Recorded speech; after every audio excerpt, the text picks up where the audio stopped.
Gênesis 37. Jacó habitou na terra de Canaã, onde seu pai tinha vivido como estrangeiro. Esta é a história da família de Jacó. Quando José tinha 17 anos, pastoreava os rebanhos com os seus irmãos, ajudava os filhos de Bila e os filhos de Zilpa, mulheres de seu pai, e contava ao pai a má fama deles. Ora, Israel gostava mais de José do que de qualquer outro filho, porque ele havia nascido em sua velhice. Por isso mandou fazer para ele uma túnica longa.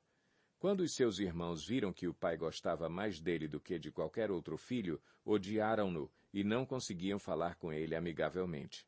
Certa vez, José teve um sonho e, quando o contou a seus irmãos, eles passaram a odiá-lo ainda mais. Ouçam o sonho que tive, disse-lhes. Estávamos amarrando os feixes de trigo no campo, quando o meu feixe se levantou e ficou em pé, e os seus feixes se ajuntaram ao redor do meu e se curvaram diante dele. Seus irmãos lhe disseram, então você vai reinar sobre nós? Quer dizer que você vai nos governar? E o odiaram ainda mais, por causa do sonho e do que tinha dito. Depois teve outro sonho, e o contou aos seus irmãos. Tive outro sonho, e desta vez o sol, a lua e 11 estrelas se curvavam diante de mim. Quando o contou ao pai e aos irmãos, o pai o repreendeu e lhe disse, que sonho foi esse que você teve? Será que eu, sua mãe e seus irmãos viremos a nos curvar até o chão diante de você? Assim seus irmãos tiveram ciúmes dele. O pai, no entanto, refletia naquilo. Os irmãos de José tinham ido cuidar dos rebanhos do pai, perto de Siquém, e Israel disse a José, como você sabe, seus irmãos estão apacentando os rebanhos perto de Siquém. Quero que você vá até lá. Sim, senhor, respondeu ele. Disse-lhe o pai, vá ver se está tudo bem com os seus irmãos e com os rebanhos, e traga-me notícias. Jacó o enviou quando estava no vale de Hebrom. Mas José se perdeu quando se aproximava de Siquém. Um homem o encontrou, vagueando pelos campos, e lhe perguntou, que é que você está procurando? Ele respondeu, procuro meus irmãos, pode me dizer onde eles estão apacentando os rebanhos? Respondeu o homem, eles já partiram daqui. Eu os ouvi dizer, vamos para Dotã. Assim José foi em busca dos seus irmãos e os encontrou perto de Dotã. Mas eles o viram de longe e, antes que chegasse, planejaram matá-lo. Lá vem aquele sonhador, diziam uns aos outros. É agora, vamos matá-lo e jogá-lo num destes poços, e diremos que um animal selvagem o devorou. Veremos então o que será dos seus sonhos. Quando Ruben ouviu isso, tentou livrá-lo das mãos deles, dizendo, não lhe tiremos a vida, e acrescentou, não derramem sangue, joguem-no naquele poço no deserto, mas não toquem nele. Ruben propôs isso com a intenção de livrá-lo e levá-lo de volta ao pai. Chegando José, seus irmãos lhe arrancaram a túnica longa, agarraram-no e o jogaram no poço que estava vazio e sem água. Ao se assentarem para comer, viram ao longe uma caravana de ismaelitas que vinha de Gileade. Seus camelos estavam carregados de especiarias, bálsamo e mirra, que eles levavam para o Egito. Judá disse então a seus irmãos, que ganharemos se matarmos o nosso irmão e escondermos o seu sangue? Vamos vendê-lo aos ismaelitas. Não tocaremos nele, afinal é nosso irmão, é nosso próprio sangue. E seus irmãos concordaram. Quando os mercadores ismaelitas de Midian se aproximaram, seus irmãos tiraram José do poço e o venderam por 20 peças de prata aos ismaelitas, que o levaram para o Egito. Quando Ruben voltou ao poço e viu que José não estava lá, rasgou suas vestes e, voltando a seus irmãos, disse, o jovem não está lá. Para onde irei agora? Então eles mataram um bode, mergulharam no sangue a túnica de José e a mandaram ao pai com este recado. Achamos isto. Veja se é a túnica de teu filho. Ele a reconheceu e disse, é a túnica de meu filho. Um animal selvagem o devorou. José foi despedaçado. Então Jacó rasgou suas vestes, vestiu-se de pano de saco e chorou muitos dias por seu filho. Todos os seus filhos e filhas vieram consolá-lo, mas ele recusou ser consolado, dizendo, não, chorando descerei à sepultura para junto de meu filho, e continuou a chorar por ele. Nesse meio tempo, no Egito, os midianitas venderam José a Potifar, oficial do faraó e capitão da guarda. Gênesis 38. Por essa época, Judá deixou seus irmãos e passou a viver na casa de um homem de Adulão, chamado Ira. Ali Judá encontrou a filha de um cananeu chamado Suá e casou-se com ela. Ele a possuiu, ela engravidou e deu à luz um filho, ao qual ele deu o nome de Er. Tornou a engravidar, teve um filho e deu-lhe o nome de Onã. Quando estava em Quezibe, ela teve ainda outro filho e chamou-o Selá. Judá escolheu uma mulher chamada Tamar para Er, seu filho mais velho. Mas o Senhor reprovou a conduta perversa de Er, filho mais velho de Judá, e por isso o matou. Então Judá disse a Onã: case-se com a mulher do seu irmão, cumpra as suas obrigações de cunhado para com ela e dê uma descendência a seu irmão. Mas Onã sabia que a descendência não seria sua.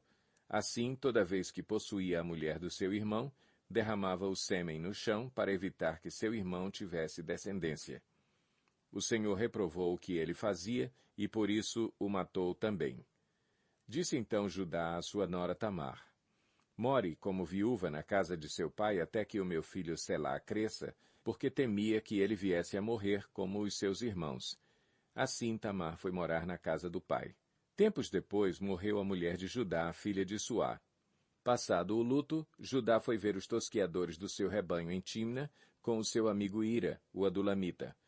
Quando foi dito a Tamar: seu sogro está a caminho de Timna para tosquear suas ovelhas, ela trocou suas roupas de viúva, cobriu-se com um véu para se disfarçar e foi sentar-se à entrada de Enaim, que fica no caminho de Timna. Ela fez isso porque viu que, embora Selá já fosse crescido, ela não lhe tinha sido dada em casamento. Quando a viu, Judá pensou que fosse uma prostituta porque ela havia encoberto o rosto. Não sabendo que era sua nora, dirigiu-se a ela à beira da estrada e disse: venha cá, quero deitar-me com você. Ela lhe perguntou: o que você me dará para deitar-se comigo?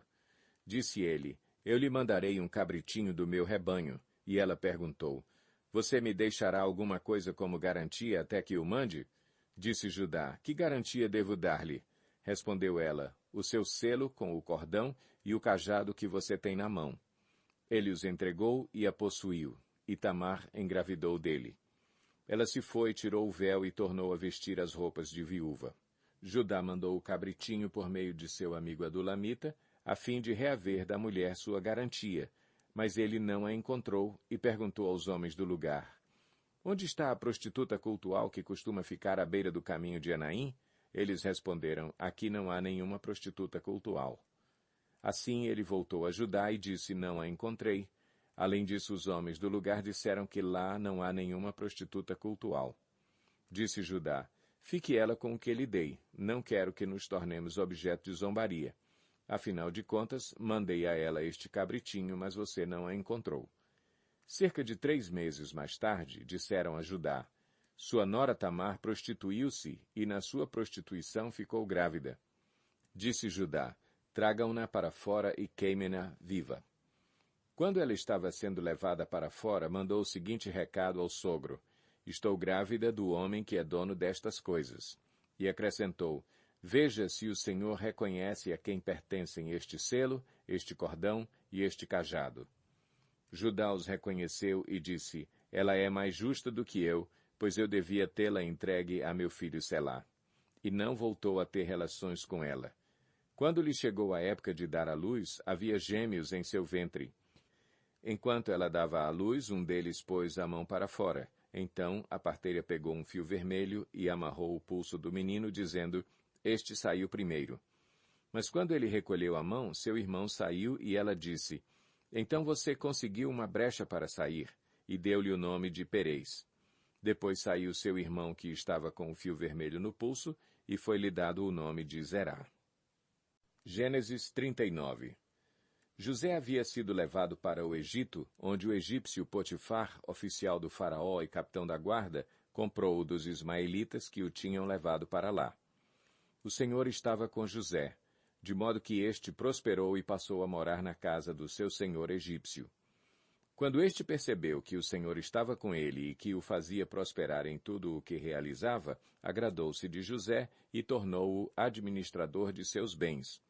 Potifar deixou a seu cuidado a sua casa e lhe confiou tudo o que possuía. Desde que o deixou cuidando de sua casa e de todos os seus bens, o Senhor abençoou a casa do egípcio por causa de José. A bênção do Senhor estava sobre tudo o que Potifar possuía, tanto em casa como no campo. Assim deixou ele aos cuidados de José tudo o que tinha, e não se preocupava com coisa alguma, exceto com sua própria comida.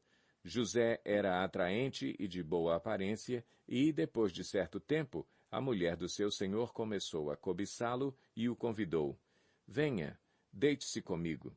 Mas ele se recusou e lhe disse, meu senhor não se preocupa com coisa alguma de sua casa, e tudo o que tem deixou aos meus cuidados. Ninguém desta casa está acima de mim. Ele nada me negou, a não ser a senhora, porque é a mulher dele. Como poderia eu, então, cometer algo tão perverso e pecar contra Deus? Assim, embora ela insistisse com José dia após dia, ele se recusava a deitar-se com ela e evitava ficar perto dela. Um dia ele entrou na casa para fazer suas tarefas e nenhum dos empregados ali se encontrava. Ela o agarrou pelo manto e voltou a convidá-lo. Vamos, deite-se comigo. Mas ele fugiu da casa, deixando o manto na mão dela. Quando ela viu que, ao fugir, ele tinha deixado o manto em sua mão, chamou os empregados e lhes disse, vejam, este hebreu nos foi trazido para nos insultar. Ele entrou aqui e tentou abusar de mim, mas eu gritei. Quando me ouviu gritar por socorro, largou seu manto ao meu lado e fugiu da casa. Ela conservou o manto consigo até que o senhor de José chegasse à casa. Então repetiu-lhe a história. Aquele escravo hebreu que você nos trouxe aproximou-se de mim para me insultar. Mas, quando gritei por socorro, ele largou seu manto ao meu lado e fugiu. Quando o seu senhor ouviu o que a sua mulher lhe disse, foi assim que o seu escravo me tratou, ficou indignado. Mandou buscar José e lançou-o na prisão em que eram postos os prisioneiros do rei. José ficou na prisão, mas o Senhor estava com ele e o tratou com bondade, concedendo-lhe a simpatia do carcereiro. Por isso o carcereiro encarregou José de todos os que estavam na prisão, e ele se tornou responsável por tudo o que lá sucedia. O carcereiro não se preocupava com nada do que estava a cargo de José, porque o Senhor estava com José e lhe concedia bom êxito em tudo o que realizava.